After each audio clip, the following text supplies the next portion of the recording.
Okay, the last food test that we need to do is the test for lipids. Now this one, there are two tests that you could do, okay? Now, we only have one of them available here, so that's the one I'm going to show you, but I will describe the other one, okay? So first of all, I need a sample, so I'm just gonna take some oil, okay?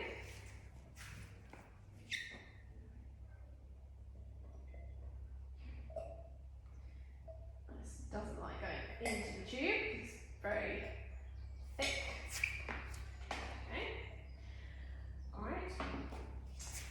So we're going to describe the ethanol test. Now the ethanol test, as you can guess, requires ethanol, okay? So I'm going to take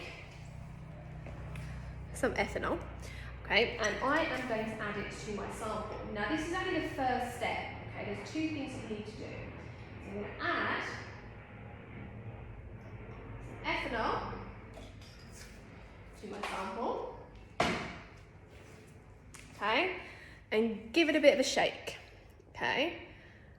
You want it mixed in, okay? So, all right, that's what I can start to see here, okay? You can still see my lipid at the bottom and I've got some ethanol there, okay? Then, what I need to do is add some water, okay? So this is distilled water. And automatically you can see now that this has started to turn cloudy.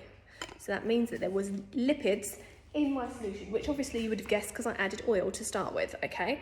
But you can now see that layer, you've got a layer of lipid at the top, and you can see an emulsion test here, okay? If there was no lipid here, all you would see, it would just be transparent, just like you were looking at water, okay?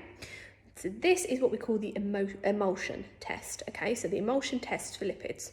There is another one that you can, that is actually a test for lipids, which is called the Sudan 3 test.